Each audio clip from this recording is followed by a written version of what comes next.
स्मरण केलं पाहिजे. काय असतं आई नावाचं पात्र? जर घरामध्ये दादा जर 5 माणसांचा जर समजा कुटुंब असेल आणि 5 माणसांच्या कुटुंबामध्ये जर 4 माणसांचा जर स्वयंपाक असेल, तर मला सांगा उपाशी राहणारं पात्र कोणतं असतं? उपाशी राहणारं पात्र हे आईचं पात्र असतं. अगोदर माझ्या घरामध्ये असणारी माझी मुलं असेल, माझे पती असतील, या सगळ्यांना जेवण घातल्यानंतर जे शिल्लक राहील ती माता खाते, आणि शिल्लक नसेल तरी कधी मी उपाशी आहे असं कधीच जाणू देत नाही. असं जे पात्र असतं ना, तर ते आईचं पात्र असतं. आईचं पात्र काय असतं? जर समजा एखादा मुलगा बाहेर कामासाठी गेलेला असेल, शेतात गेलेला असेल आणि तिकडनं तो परत येतो आहे, त्यावेळेस दादा तुला भूक लागली का रे, हे विचारणारं जे पात्र असतं ना, ते आईचं पात्र असतं. आई काय असते? सासरी नांदायला गेलेली लेक जर समजा माहेरी आलेली असेल, तर तिच्या घरामध्ये सगळं असू द्या हो, सगळं असलं तरी माहेरी गेलेली लेक ज्या वेळेस सासरी नांदायला निघते ना, त्यावेळेस त्या लेकीच्या पिशवीमध्ये कुरडया, पापड, सेवया, डाळी गरज नसताना सुद्धा ती कोंबते आणि निघताना दरवाजापर्यंत, रस्त्यापर्यंत, गाडीपर्यंत येऊन त्या लेकीला सांगते की पिशवीमध्ये सामान ठेवलंय, गेल्यावर काढून घे बरं का. हे जे पात्र असतं ना, तर हे आईचं पात्र असतं. आईची थोरवी आतापर्यंत अनेक साधू संतांनी वर्णन केलेली आहे. खरं तर एक सांगू का, संतांनी आपल्या या महाराष्ट्र भूमीसाठी, या भारत भूमीसाठी खूप मोठं काम केलेलं आहे. आणि जेव्हा जेव्हा संतांच्या माया, संतांची कणव, संतांची दया वर्णन करून सांगायची वेळ येते ना, त्यावेळेस दुसरा शब्द नसतो. आईची उपमा त्या संतांना त्या ठिकाणी दिलेली असते. आणि मग जर समजा संतत्व सिद्ध करण्यासाठी जर आईचा आधार घ्यावा लागतो, तर मला सांगा आई नावाचं पात्र किती मोठं आहे. उदाहरण सांगतो. भगवंत त्या ठिकाणी पृथ्वीवरती अवतार धारण करतो. एडणी पाटील कशासाठी धारण करतो आपल्याला सगळ्यांना माहित आहे. म्हणजे 2 गोष्टी आहे, सज्जन आणि दुर्जन हा जो भेद आहे ना, हा भेद एक वेळेस देवाने केलेला आहे, पण हा भेद संत आणि आई करत नाही. आणि ही गोष्ट मला आपल्याला सांगायची आहे. भेद कसा आहे? गीता आपल्याला सांगते, यदा यदा हि धर्मस्य ग्लानिर्भवति भारत अभ्युत्थानमधर्मस्य तदात्मानं सृजाम्य. जेव्हा जेव्हा धर्मावर ग्लानी येते, तेव्हा तेव्हा देव काय करतो? अवतार धारण करतो. कशासाठी? परित्राणाय साधूना विनाशाय च दुष्कृतम. की जे आसुरी प्रवृत्तीचे लोक आहे, जे दुराचारी आहे, जे दुर्जन आहे, त्या दुर्जनांचा संहार करण्यासाठी भगवान अवतार घेतो आणि त्यांचा नायनाट करतो. मला सांगा ना, संतांनी आतापर्यंत असा कुणाचा हातामध्ये शस्त्र घेऊन त्या ठिकाणी नायनाट केलेला आहे? माझ्या माऊलींना या जगाने इतका त्रास दिला. आज ज्या माऊलींना आपण डोक्यावर घेऊन नाचतोय, त्या काळामध्ये त्या माऊलींच्या जोडीमध्ये साधी भिक्षा देण्याचं काम सुद्धा कोणी करत नव्हतं. त्याच माऊलींना ज्या वेळेस त्या ठिकाणी आपल्या गुरूंकडे पसायदान मागायचं होतं, त्यावेळेस त्यांनी सांगितलं की जे खळांची व्यंकटी सांडो, की जे खळ आहे, जे दुर्जन आहे, त्या दुर्जनांमधला वाकडेपणा नष्ट होऊ दे. दुर्जनांना मारायची भाषा त्या ठिकाणी संतांनी वापरलेली नाही. तद्वत आई नावाचं पात्र आहे. एखादा मुलगा त्या ठिकाणी चुकीचा वागत असेल तरी शेवटपर्यंत आई कधीच अशी म्हणत नाही की त्याचं वाटोळं होऊ दे, त्याचा नायनाट होऊ दे. ती आई सांगते की नाही, तो चांगला आहे, तो सुधरेल. एक ना एक दिवस त्याची सुधारण्याची आई आयुष्यभर त्या ठिकाणी वाट पाहत असते. पौराणिक संदर्भ द्यायचे ठरले तर आपल्याला किती पण देता येतील. आपल्याला सगळ्यांना महाभारतातलं एक उदाहरण माहित आहे, ज्याचा मगाशी कौंतेय म्हणून कर्ण असा माझ्याकडनं उल्लेख झालेला होता. हा जो कर्ण आहे ना, हा कर्ण ज्यावेळेस रणांगणामध्ये महाभारताचं 18 दिवसाचं युद्ध त्या ठिकाणी सुरू होतं आणि 18 दिवसाच्या युद्धामध्ये पेशानं पेटून उठलेला होता. कौरवांकडचे अनेक शूरवीर त्या ठिकाणी मरत होते आणि ते मरत असताना त्याने प्रतिज्ञा केली की उद्या पांडवांपैकी एक तरी पांडव या ठिकाणी मी मारल्याशिवाय राहणार नाही. आणि हे जे वाक्य होतं ना, हे वाक्य ऐकलं त्या ठिकाणी कुणी?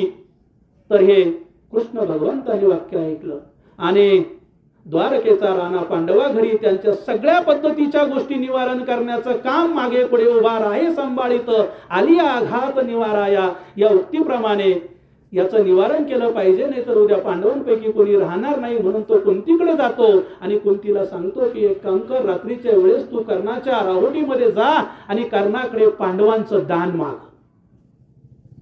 त्यावेळेस त्या कुंतीला तो सगळा इतिहास सांगतो की त्याने अशा पद्धतीचं जे वचन घेतलेलं आहे ते जर उद्या सत्य झालं तर पांडवांपैकी एखादा जण उद्या आपल्याला कदाचित दिसणार नाही.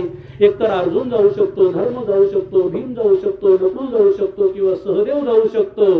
आणि असं जेव्हा कुंतीला सांगितलं तेव्हा त्याच श्रीकृष्णानं एके दिवशी कर्णाला सुद्धा ओळख करून दिलेली होती की तुझी आई कोण आहे, तर ती कुंती आहे. आणि मग कुंती माता त्या ठिकाणी त्या कर्णाच्या राहुटीमध्ये जाते. राहुटीमध्ये गेल्यानंतर ती त्या ठिकाणी आपला पदर पसरते आणि सांगते की मला पांडव दान कर. त्यावेळेस कर्ण त्या कुंती मातेकडे बघतो आणि कुंती मातेला विचारतो की एक सांग पहिल्यांदा, तुला इथं कुणी पाठवलं. त्यावेळेस ती सांगते की नाही, मला कुणी पाठवलं हे महत्वाचं नाही, पण तू पांडव दान कर. त्यावेळेस तो तिला विचारतो की कुंती माते, तुला मुलं किती आहे? त्यावेळेस ती कुंती माता मान खाली घालते आणि मान खाली घालून एक उत्तर देते, तुझ्या सहित 6. असं ज्यावेळेस त्या कुंती मातेनं उत्तर दिलेलं असतं त्यावेळेस कर्ण त्या ठिकाणी कुंती मातेला म्हणतो की जर तुला कृष्णानं पाठवलेलं नसतं आणि तू स्वतः तुझ्या मनानं जर या ठिकाणी आलेली असते तर कदाचित मी याच ठिकाणी माझ्या हातामधलं शस्त्र खाली ठेवलं असतं आणि या युद्धभूमीमधून मी बाजूला निघून गेलेलो असतो. पण तू तुझ्या स्वतःच्या मनानं आलेली नाही. तुला कोणी पाठवलेलं आहे, तर तुला कृष्णानं पाठवलेलं आहे. आणि म्हणून मी तुला वचन देतो की उद्या संध्याकाळ होईपर्यंत तुझ्या मुलांपैकी एका मुलाचा मृत्यू झालेला असेल, मग तो पांडवांपैकी असेल की माझा असेल हे मात्र मी तुला निश्चित सांगू शकणार नाही. दुसरा दिवस उजाडतो, युद्धाला सुरुवात होते. त्या ठिकाणी अर्जुनाचं आणि कर्णाचं घनघोर युद्ध त्या ठिकाणी चालू होतं. आणि चालू असलेलं युद्ध ज्यावेळेस मोक्यावर येतं त्यावेळेस गुरुच्या अभिशापानुसार विद्या त्या ठिकाणी कर्णाला आठवत नाही. त्यांच्या रथाचं चाक त्या ठिकाणी जमिनीमध्ये गाडलं जातो. तो रथातून खाली उतरतो आणि खाली उतरल्यानंतर त्याचा एक हात त्या चाकाला अडकलेला असतो. दुसऱ्या हाताने तोंडामध्ये त्या ठिकाणी त्या धनुष्याची दोरी धरतो आणि अर्जुनावर एका पाठोपाठ एक बाण सोडतो. एक हात अडकलेला असताना दाताने दोरी ओढायची आणि बाण मारायचे, तरी कर्ण त्या ठिकाणी ज्या वेळेस अर्जुनाला आटोपत नव्हता त्यावेळेस त्या ठिकाणी कृष्णानं काय केलं, कृष्ण पटकन रथावरून ते खाली उतरला, एका ब्राह्मणाचा वेश त्या ठिकाणी धारण केला आणि कर्णाचं जे औदार्य आहे, जे ऐश्वर्य आहे ते म्हणजे दान. आणि मग काय करायचं तर ब्राह्मणाच्या वेशामध्ये त्या युद्धभूमीवरती त्या ठिकाणी कर्णापर्यंत जाऊन कृष्ण ब्राह्मणाच्या वेशात जातो आणि सांगतो की मला दान कर. त्यावेळेस तो सांगतो की अरे मी या चिखलामध्ये पडलेलो आहे, रथाचं एक चाक या ठिकाणी मी उचलून धरलेलं आहे, एका हाताने बाण मारत आहे, दाताने त्या ठिकाणी दोरी ओढत आहे. आज माझ्याकडे या ठिकाणी काय आहे की जे मी तुला दान देऊ शकतो. त्यावेळेस त्या ब्राह्मणाने सांगितलं की एक आहे ना, तुझा एक दात सोन्याचा आहे आणि तो सोन्याचा दात जर तू मला काढून दिला तर तो तुला दान देता येऊ शकतो, तुला द्यायचा नसेल तर देऊ नको. असं म्हटल्यानंतर एका क्षणाचाही विचार न करता ताबडतोब त्या कर्णाने तो दात उपटला आणि त्या ब्राह्मणाला तो दान दिला. पण दात उपटून तो दान देईपर्यंत त्या बाणावरचं दुर्लक्ष झालं आणि अर्जुनाच्या बाणाचा मारा त्या ठिकाणी कर्णावरती आला आणि कर्ण त्या ठिकाणी गतप्राण झाला. मला सांगा, कुंतीला असं कधीच वाटत नव्हतं की कर्ण मरावा, कर्ण मेला पाहिजे हे कोणाला वाटत होतं किंवा त्यासाठी प्रयत्न कुणी केले तर ते भगवंताने केले. का केले? कर्ण चुकीच्या बाजूने युद्ध करत होता हे भगवंताला माहित होतं. अनितीची बाजू आहे कौरवांची आणि जर आज अनितीचा जर विजय झाला तर मग नीतीवर कोणी विश्वास ठेवणार नाही, न्यायावर विश्वास ठेवणार नाही. म्हणून या जगाचा चालक मालक करता जो होता ना, त्या कर्त्याला असं वाटत होतं की कर्ण मेला पाहिजे, त्यासाठी त्याने ब्राह्मणाचा वेश धरून प्रयत्न केले. पण कुंतीला असं कधीच वाटलं नाही की जो लग्नाच्या अगोदर झालेला मुलगा होता, जो धर्माला मान्य नसलेला मुलगा होता, जरी तो जगाला मान्य नव्हता तरी तो माझ्या, तुमच्या भाषेत सांगतो, पोटचा गोळा होता आणि तो पोटचा गोळा मरावा असं कोणत्याच आईला वाटत नाही. इतकं मातृहृदय अतिशय विशाल असतं. गांधारीच्या बाबतीमध्ये तरी काय वेगळं आहे? 100 कौरव होते, कुरुक्षेत्रावरती 99 कौरव त्या ठिकाणी मरून गेलेले होते, एकटा फक्त दुर्योधन शिल्लक राहिलेला होता. दुर्योधन दुराचारी वागत होता, अधर्माने वागत होता. आपल्या आई समान असणारी जी भाऊजाई आहे त्या भाऊजाईला फरफटत त्याने भर सभेमध्ये आणून विवस्त्र करण्याचा प्रयत्न त्या ठिकाणी केलेला होता. हे गांधारीला माहीत नव्हतं का?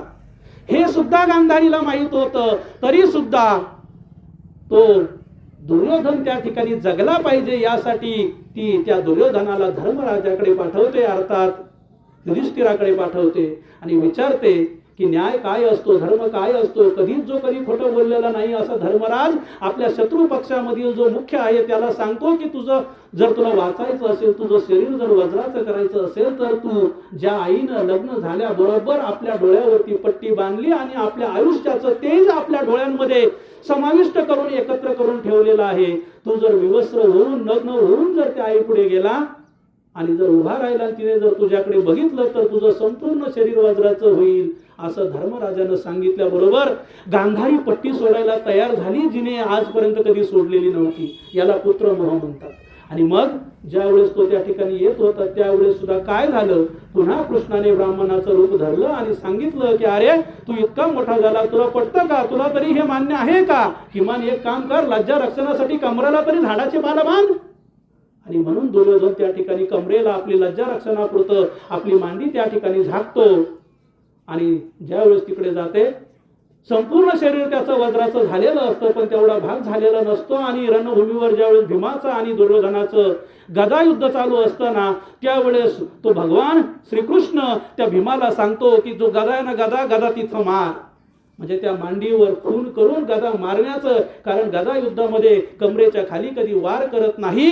पण भगवंताने सांगितलं की या अधर्माचा जर नाश करायचा असेल ना तर तुम्हाला सुद्धा काही गोष्टी बदलाव्या लागतील. आणि म्हणून दुर्योधनाला त्या ठिकाणी मांडीवर वार केला की ज्या मांडीवरती तो द्रौपदीला बसण्यासाठी खून करत होता आणि तो भीमाने पण केलेला होता की एक दिवस तुझ्या हीच मांडी फोडल्याशिवाय राहणार नाही. मला फक्त एकच सांगायचं आहे, दुर्योधन मारला गेला. पण दुर्योधन मरावा असं त्या आईला शेवटपर्यंत कधी वाटलं का? हे मातृहृदय असतं. म्हणजे 2 उदाहरणं फक्त मी यासाठी दिले की आई अशी असते ना की आपला मुलगा कितीही बिघडलं तरी ते कधीतरी सुधरेल ही अपेक्षा त्या ठिकाणी असते. आणि मग मुलांनी तरी का असं करायचं असतं?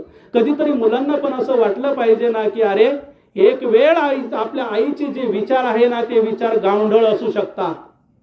एक वाक्य माझं लक्षात ठेवा, एक वेळ आईचे विचार गावंढळ असू शकतात पण आईचं प्रेम मात्र कधीच गावंढळ नसतं. ते निरागस असतं, ते निस्पृह असतं, ते निस्वार्थी असतं, ते निखळ प्रेम असतं. आणि या निखळ प्रेमाला आपण का मुकतो, का त्या आईचं आपल्याला कधीतरी ओझं वाटतं? आणि म्हणून अशा आईच्या कार्यक्रमांमधून गाणे गात बसण्यापेक्षा त्या आईचं जे महत् कर्तव्य आहे ना ते आपण सगळ्यांनी अधोरेखित या ठिकाणी केलं पाहिजे. आणि आपल्या वाट्याला जे आलेलं आईचं जे कर्तव्य आहे ते कर्तव्य अतिशय निष्ठेनं आपण पूर्ण केलं पाहिजे.